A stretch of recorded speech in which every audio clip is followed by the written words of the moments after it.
السلام علیکم۔ اردو بال بھارتی چوتھی جماعت پرندوں کی دنیا، سبق نمبر 11 پرندوں کی دنیا۔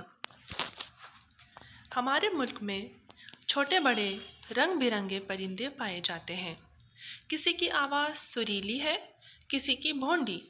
کچھ پرندے آسمان میں بہت اونچائی تک اڑ سکتے ہیں، جیسے چیل، کبوتر، عقاب وغیرہ۔ کچھ پرندے پانی میں مزے سے تیرتے ہیں، جیسے بطخ اور مرغابی۔ آؤ اب ہم تمہیں بھارت کے خاص پرندوں کے بارے میں بتائیں۔ پیارے بچوں، پرندوں سے آپ بخوبی واقف ہیں۔ آپ نے بہت سے پرندے دیکھے بھی ہیں۔ ہمارے ملک میں چھوٹے بڑے رنگ برنگے سبھی قسم کے پرندے پائے جاتے ہیں۔ کچھ پرندوں کی آواز سریلی ہوتی ہے، یعنی ہمارے کانوں کو بہت اچھی لگتی ہے، اور کچھ پرندوں کی آواز ہوتی ہے بھونڈی، یعنی جو ہمارے کانوں کو اچھی نہیں لگتی۔ کچھ پرندے ایسے ہیں جو آسمان میں بہت اونچائی تک اڑ سکتے ہیں۔ ان میں ہے چیل، کبوتر اور عقاب۔ اور کچھ پرندے مزے سے پانی میں تیرتے ہیں، جیسے بطخ اور مرغابی۔ مرغابی ایسا ہی ایک پرندہ ہے جو پانی میں تیرتا ہے۔ اب ہم بھارت کے خاص پرندوں کے بارے میں معلومات حاصل کریں گے۔ دیکھیے اس تصویر میں، یہ ہے ہمارا قومی پرندہ مور۔ مور ہمارا قومی پرندہ ہے۔ یہ عام طور پر 4 فٹ لمبا ہوتا ہے۔ اس کی گردن لمبی اور رنگ گہرا سبز اور چمکدار نیلا ہوتا ہے۔ برسات میں جب بادل گھر آتے ہیں تو مور اپنی لمبی دم کو پنکھے کی طرح پھیلا کر خوشی سے ناچتا ہے۔ مور کے ناچ کا یہ منظر بڑا ہی دلکش ہوتا ہے۔ مور بھارت کے علاوہ سری لنکا اور افریقہ میں بھی پایا جاتا ہے۔ یہ سفید رنگ کا بھی ہوتا ہے۔ پیارے بچوں، مور رنگین بھی ہوتے ہیں اور سفید رنگ کے بھی ہوتے ہیں۔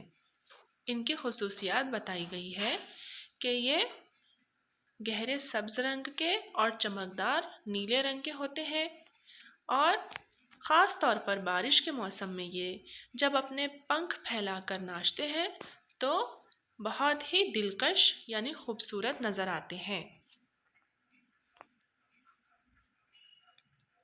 اس تصویر میں ہمیں طوطا اور مینا نظر آ رہے ہیں۔ اب ہم ان کے بارے میں معلومات حاصل کریں گے۔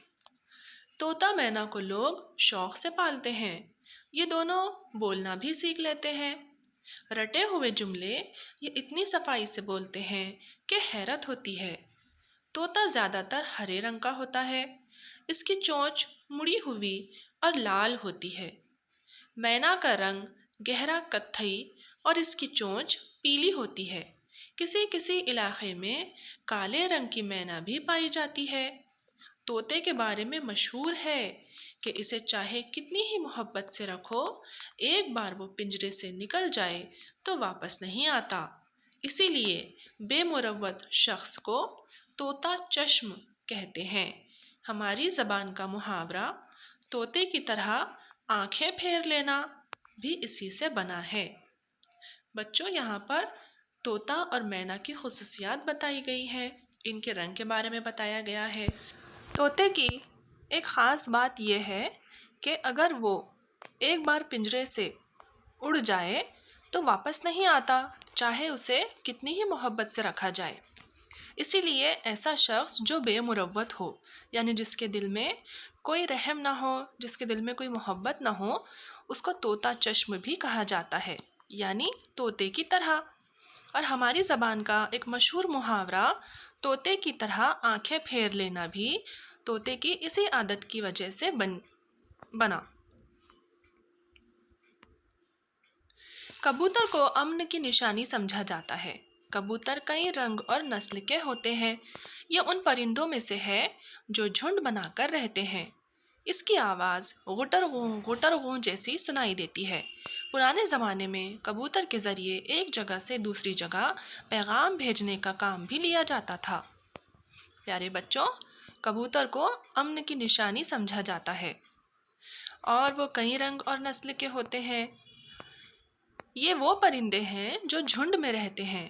جھنڈ میں یعنی گروپ میں گروہ میں رہتے ہیں۔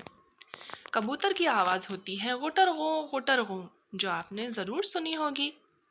پرانے زمانے میں کبوتر ایک اور اہم کام کے لیے استعمال کیا جاتا تھا، اور وہ کام تھا پیغام ایک جگہ سے دوسری جگہ بھیجنا۔ اب ہم دیکھتے ہیں مرغی اور مرغیوں کے بارے میں۔ مرغے اور مرغیاں پالتو پرندے ہیں۔ مرغا صبح سویرے بانگ دے کر ہمیں جگاتا ہے۔ مرغیوں سے ہمیں انڈے ملتے ہیں۔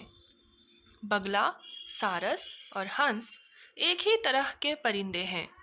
بگلے کی ٹانگیں، چونچ اور گردن لمبی ہوتی ہے اور دم چھوٹی۔ بگلے ندی کے کنارے رہتے ہیں۔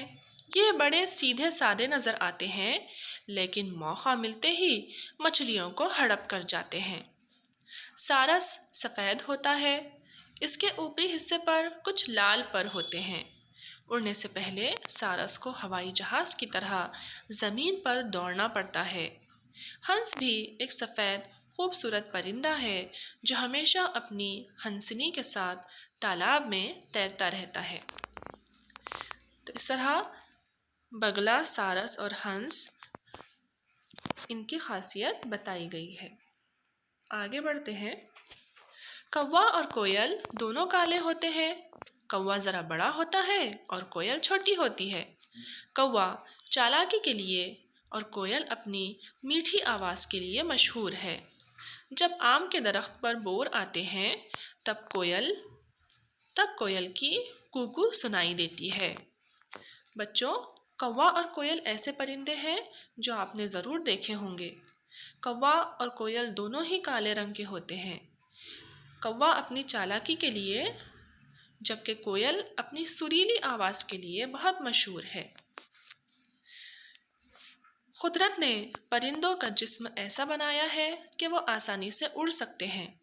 ان میں بعض پرندے ایسے ہیں جو چھوٹے چھوٹے کیڑے مکوڑے کھا کر ہماری فصلوں کی حفاظت کرتے ہیں۔ کچھ پرندے مردار جانوروں کا گوشت کھا کر ماحول کو گندا ہونے سے بچاتے ہیں۔ ان میں گدھ ایک اہم پرندہ ہے۔ اس کی عمر بہت لمبی ہوتی ہے، مگر اس پرندے کی تعداد اب گھٹتی جا رہی ہے۔ بچوں، اللہ تعالیٰ نے ایک ایسا نظام بنایا ہے پرندوں کے جسم میں کہ جس کی وجہ سے وہ آسانی سے اڑ سکتے ہیں، یعنی ان کا جسم ہلکا ہوتا ہے اور اس سے انہیں اڑنے میں آسانی ہوتی ہے۔ پھر کچھ پرندے ایسے ہیں جو کیڑے مکوڑے کھاتے ہیں اور ہماری فصلوں کو ان کیڑے مکوڑوں سے محفوظ کر لیتے ہیں۔ اور گدھ ایک ایسا پرندہ ہے جو مردہ جانوروں کا گوشت کھاتا ہے، اور اسی وجہ سے ہمارا ماحول صاف ستھرا رہتا ہے، وہ ہمارے ماحول کو گندا ہونے سے بچاتا ہے۔ لیکن اب گدھ اس پرندے کی تعداد گھٹتی جا رہی ہے، یعنی کم ہوتی جا رہی ہے۔ پرندے عام طور پر گھونسلوں میں رہتے ہیں۔ یہ اپنا گھونسلہ بنانے میں بہت محنت کرتے ہیں۔ بعض پرندے تو اتنا خوبصورت گھونسلہ بناتے ہیں کہ دیکھ کر تعجب ہوتا ہے۔ ان میں سب سے زیادہ کاریگری سے بنایا ہوا گھونسلہ بیا کا ہوتا ہے۔ بیا ایک چھوٹا سا پرندہ ہے۔ بیا جو ایک چھوٹا سا پرندہ ہے، وہ اپنے گھونسلے کو نہایت خوبصورت طریقے سے تیار کرتا ہے۔ ایک درخت پر طرح طرح کے پرندے رہتے ہیں۔ سب کے گھونسلوں کی بناوٹ الگ ہوتی ہے۔ کسی کا گھونسلہ ٹوکری کی طرح تو کسی کا بوتل کی طرح ہوتا ہے۔ ایسے پرندے بھی ہیں جو اپنی لمبی چونچ سے درخت کے تنے میں سوراخ کر کے اپنا گھر بناتے ہیں۔ بچوں، پرندے الگ الگ طرح سے اپنا گھونسلہ بناتے ہیں اور ان گھونسلوں میں اپنے اور اپنے بچوں کو محفوظ رکھتے ہیں۔ پیارے بچوں، ذرا سوچو کہ ان خوبصورت پرندوں کے بغیر دنیا کیسی لگتی؟ ناچتا مور، کوکتی کوئل، بولتے طوطا مینا، پانی میں تیرتی بطخیں، ہوا میں اڑتے کبوتر اور چہکتی چڑیاں، دیکھ کر کتنا مزہ آتا ہے۔ یہ پرندے ہمارے ماحول کو خوشگوار بناتے ہیں۔ ہمارا فرض ہے کہ ہم ان کی حفاظت کریں۔ پیارے بچوں، یہ رنگ برنگے پرندے ہمارے ماحول میں بہت سے رنگ بھرتے ہیں اور ان کی وجہ سے ہمارا ماحول خوشگوار نظر آتا ہے۔ اس لیے ہمارا فرض ہے کہ ہم ان کی حفاظت کریں اور انہیں کوئی نقصان نہ پہنچائے۔